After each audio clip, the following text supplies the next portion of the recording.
It's about Splendour, the opulent splendor of the 56th Cannes Film Festival on the fabulous French Riviera, a magnet for celebrity culture, paparazzi, glitterati, blue skies, red carpet, black tie. Wake up! But into this larger-than-life frame steps a real-life comic book hero. May I have your name? Harvey Pekar. I'm Harvey Pekar. Who was that? You know what my last name is? Harvey Keeter.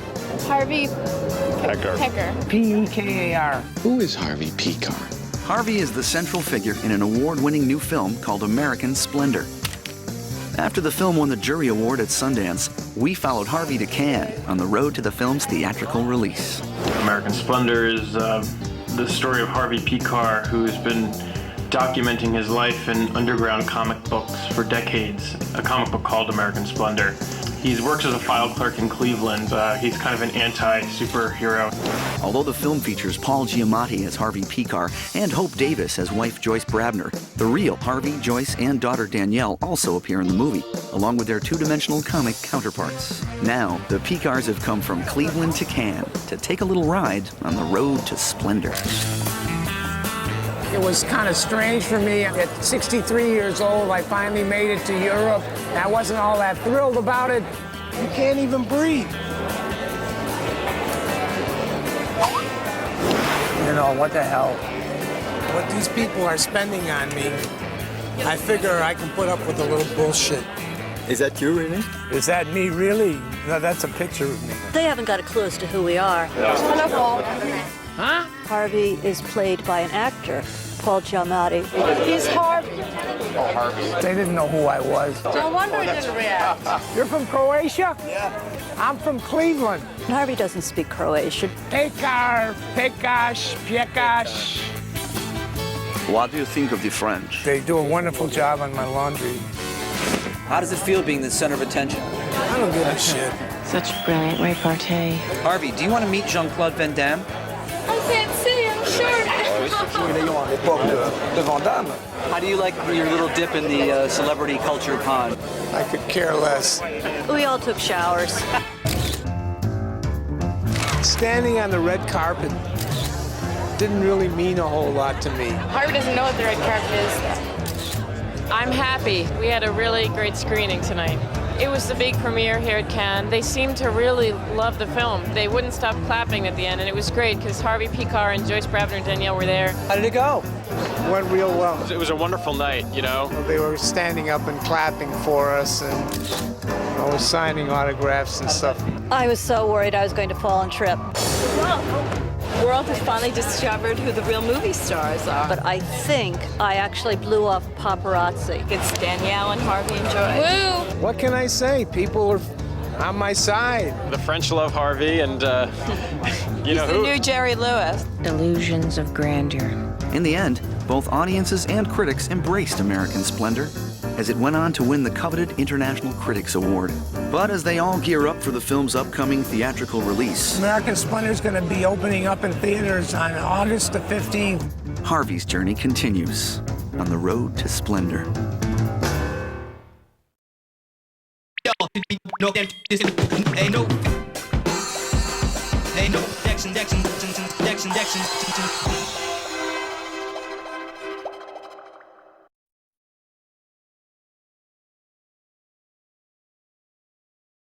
My name is Harvey Pekar, and I'm a native of Cleveland, Ohio, USA. And I'm over here because a movie was made called American Splendour, which is based on a comic book series of mine by the same name, and which is going to open up in Britain in January. So I'm over here promoting the movie and myself and whatever I can do.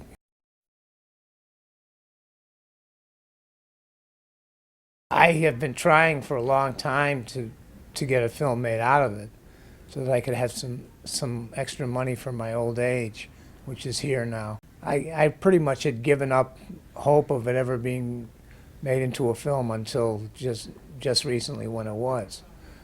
And that happened pretty fast. Just goes to show you. Just goes to show you.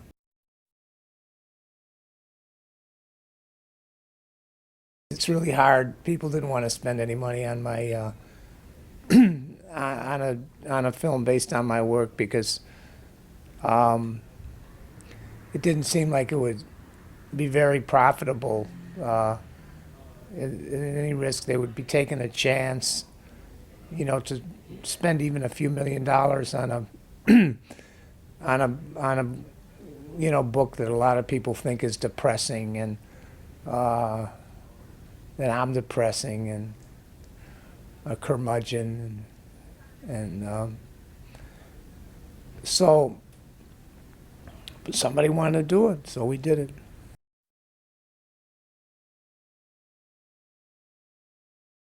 I think some people think I'm depressing. I know my wife does, but maybe not everybody. Why does your wife think you're depressing? Well, I kind of am depressing. I mean, I'm depressed a lot of the time. I'm obsessive compulsive kind of person, and I don't know. I feel pretty good today, though.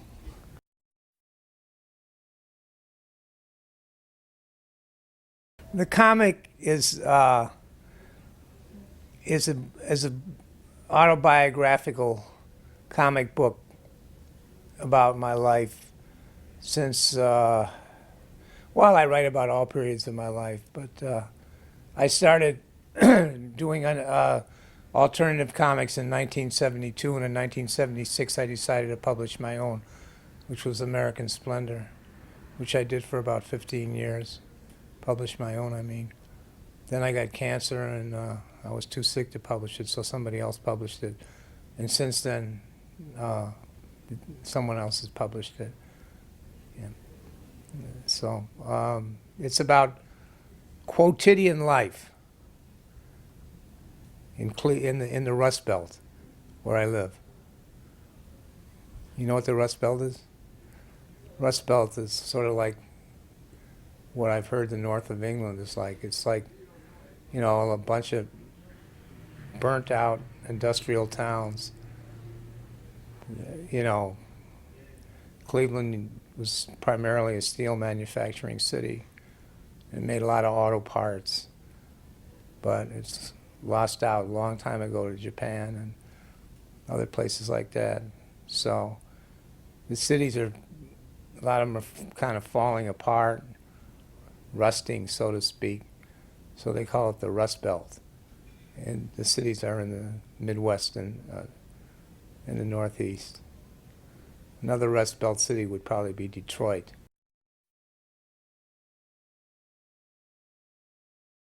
I don't write everything in. I mean, like some stuff's just not good enough to put in. And then, like there's some times when, there are times when I don't want to hurt a person's feelings.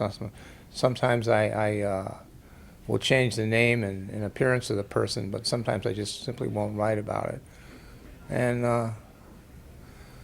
I guess if I think back on it, I've probably done some embarrassing things that I don't want to publicize, although I publicize more than most.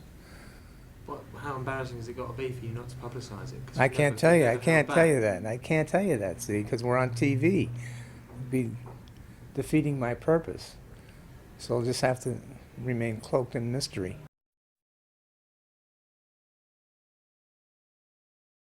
I don't think that many people like it.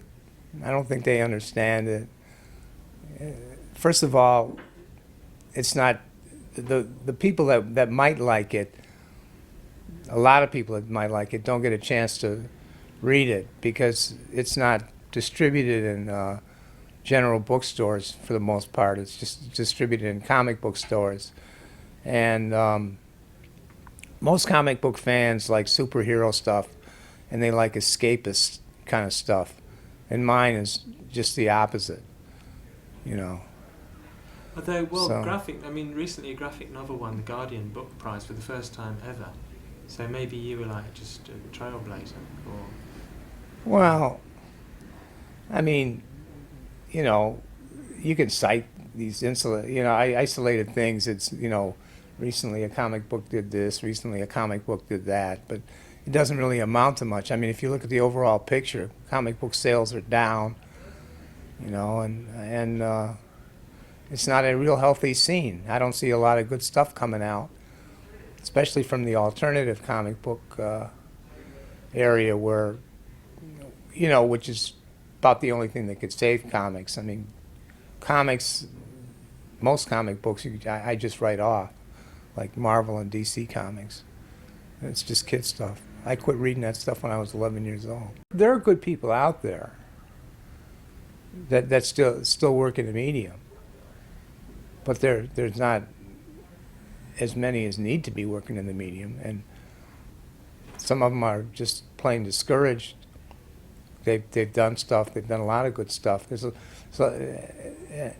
lot of guys that started the alternative comic book movement in the 60s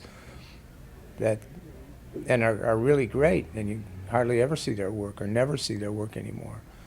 They've given up. Contemporaries of Robert Crumb that just haven't, gotten over.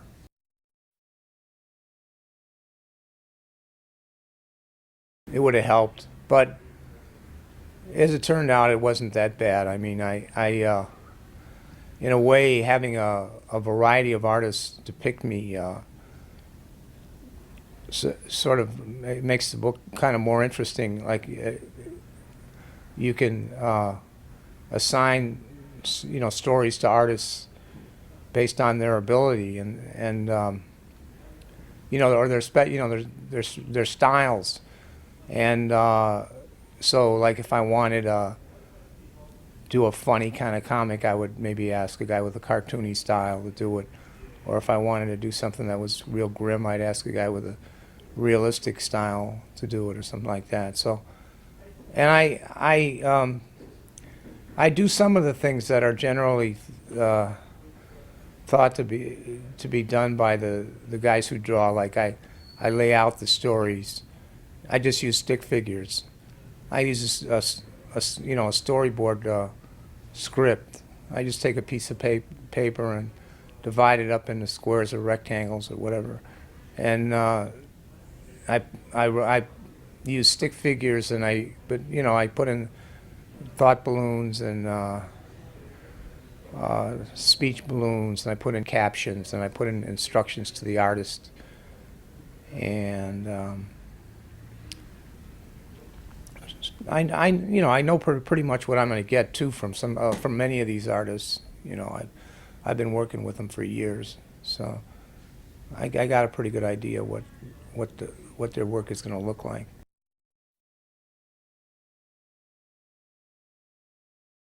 I retired because I had about 37 years in with the federal government, and if I stayed much longer, I wasn't going to get much more money. And I was also starting to get kind of sick on the job, and I was having panic attacks and stuff. I couldn't figure out exactly why. But I had planned to retire about that time anyway. So I retired, and right after I retired, they started to make the movie in Cleveland. They shot it on location there. And I used to go down to the movie, location and talk to the people on the cast and crew and stuff, and eat free lunches and stuff like that. And it was pretty nice. But when they left, it was like there was, my life didn't have any direction anymore. And I didn't exactly know what to do about it. I was just, I still had some freelance writing work that I could do. But I got pretty upset and panicky, and I went into a hospital, and they said I had major depression and stuff, and they and then I noticed that there was a lump in my groin, which was similar to a lump I had in the other groin, which had turned out to be lymphoma. And so I pulled their coat to this fact, and they checked it out at the hospital, and they found I had lymphoma again on the other side. And so, you know, I went through a lot of chemotherapy and stuff like that. And did you think twice about making that into a comic? Or did you Well, just think... well, no, I didn't think. No, I mean, that's fine. I mean, you know, that's what happened to me. I mean, I didn't commit a crime or anything, or I just was unlucky. So If you had committed a crime, would you put that in as well? it depends what kind of crime, you know. You have to be more specific than that.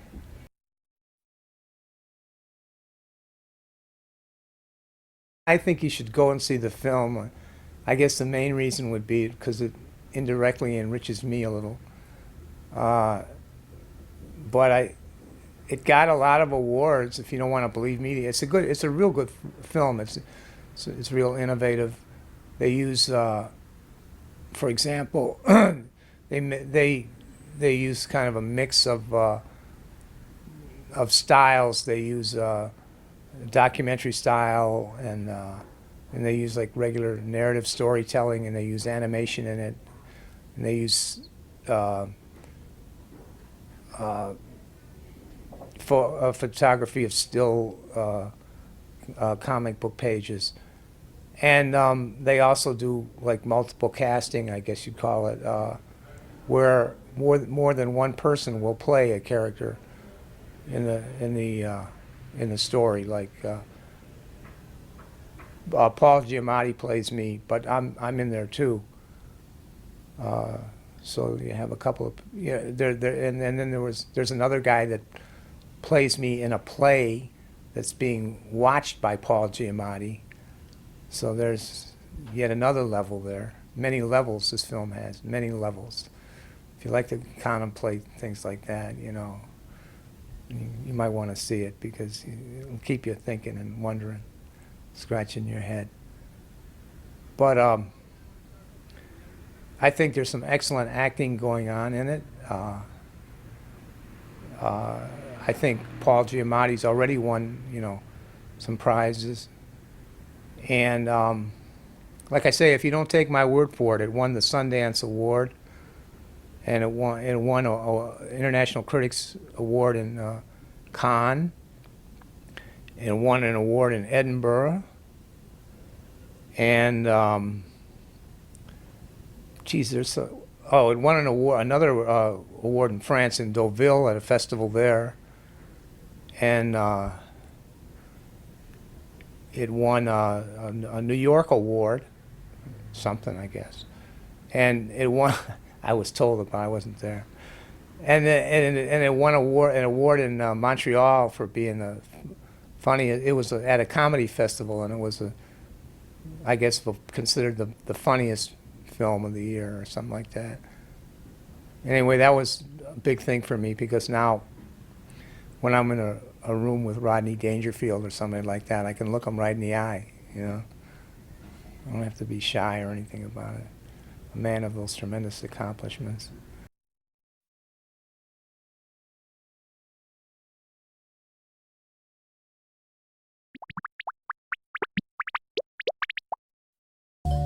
Trick or treat! Look at this. We got Superman and Batman. And what about you, young man? I'm Harvey Picar. It doesn't sound like a superhero to me. Oh, forget this. Why does everybody have to be so stupid? Here's me, all grown up and going nowhere. I'm not doing as great as you think. I gotta get out of here. My second wife divorced me. I work a dead-end job as a file clerk. So if you're the kind of person looking for some fantasy figure to save the day, guess what? You got the wrong movie. In the early 60s, I met this shy retiring cat from Philadelphia. Meet my buddy, Bob Crump. You should see his comics. I could write comic book stories that are different from anything that's being done. This is great stuff. Can I illustrate them? These are all about you? Yeah. You turn yourself into a comic hero. Ordinary life is pretty complex stuff.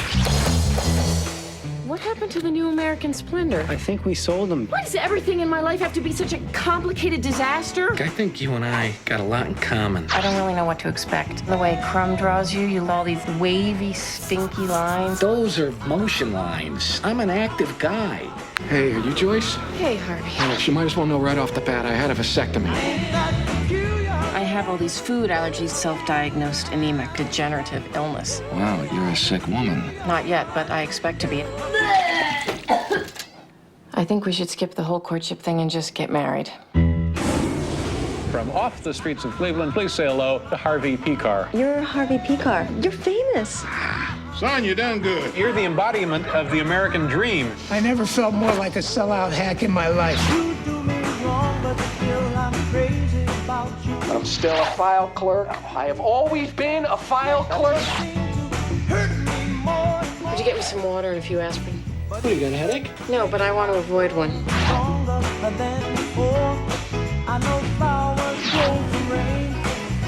You should try believing in something bigger than yourself. It might cheer you up. What, do I seem depressed?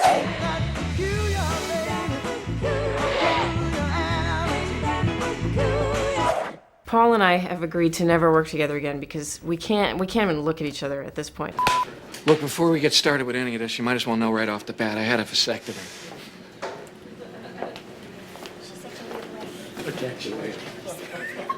The idea that the first thing he says is, I just think you should know right off the bat I've had a vasectomy. We just start laughing. Don't start. You started. Yeah. No, you started. I can see out of the corner of my eye. You were like this immediately. He makes me laugh so hard. His eyes are bugging out and roll. He's looking all over the place. You might as well know right off the bat I had a vasectomy. I'm so sorry. It's pathetic. Now I'm gonna laugh. Action. Hey, are you Joyce? Hey, Harvey. Hey. So we finally meet in person. Hey. We do a lot of our scenes looking elsewhere because as soon as we look at each other, we start to laugh. Look, before we get started with any of this, you might as well know right off the bat I had a vasectomy. Luckily, we agreed that Harvey might not be able to look at her then. Paul Giamatti has sent me over the edge with the laughter. So that's it for us. It's over. She's excellent. Thank God I'm working with her. Toby is a genuine nerd. Nerd. He's not an imitation nerd or some wannabe nerd. Nerd. He's a genuine nerd. There's nothing he can do about it. It's in his blood. I consider myself a nerd. Sometimes just being around him and hearing what he had to say was worth going into work. I recommend the pina coladas. They're excellent and very authentic tasting. And he'd gone to a street fair and he picked up a button that said genuine nerd on it. Nerd. And then he decided that he was going to become a nerd. Judah had my part down pat. What kind of girl is your new bride? Is she a nerd? He had my mannerisms right, he had my voice right, he had my looks right. This is my new do for the MTV generation. It was almost like working with my twin brother if I had one. This is Toby Radloff, the genuine spring break party nerd, signing off. Crumb gave me instant credibility working with him. Yeah, this is great stuff. I dig it. He did this as a favor to this guy who really cared about Harvey. Can I take him home and illustrate him? Oh, wow, man! That was just great. You'd really do that for me, man? I heard Harvey was on this set, and then he said to me, I gotta call Bob and tell him he's in good hands, meaning Bob Crumb.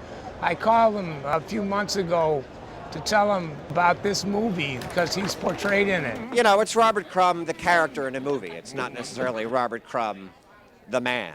And I think he's portrayed pretty sympathetically. There is some warmth there, it's just sort of, he doesn't betray it. Pretty scary. He wasn't at home, and he never comes to the Midwest anymore where I live because it's too depressing for him. It's almost too depressing for me. As we worked on the story, we realized more and more that we really didn't want to animate a whole lot of stuff because it's about comic books which don't move. So what we wound up doing a lot was creating environments that the character walks through and contextualizes the character inside of a cartoon world. In this sequence of the film, the actor was shot on a blue screen, He gives this whole speech, which was this amazing performance. This performance, uninterrupted, was so strong that what we wound up doing was just trying to work around his movements. For example, here, on the blue screen, he just kind of walks backwards. He kind of choreographed it in his performance and the way he addressed the camera, so we kind of worked with that. In this particular case, he turns around and walks backwards, and he walks into a photograph of Cleveland. We treated it in the computer to kind of give it atmospheric elements and make it look like it was snowing and kind of a bummer day in Cleveland in the winter. This is a movie about a guy who writes comic books. The idea behind the title sequence was to, in the first few moments of the movie, really reacquaint you with the idea of what a comic book is. This leads out of an opening sequence, and that becomes the comic book page here. And we're actually moving around on the comic book page just as you would actually read a comic book, and that's actually real Harvey Pekar. So we've got the weird mix of Paul Giamatti, the real Harvey Pekar, and then to further confuse you, here is Robert Crumb's drawing of Harvey Pekar. But it gets the idea across. But in the end, it's really about Harvey Pekar and the life that he leads and the things that happen to him along the way, and comic books are just one part of that.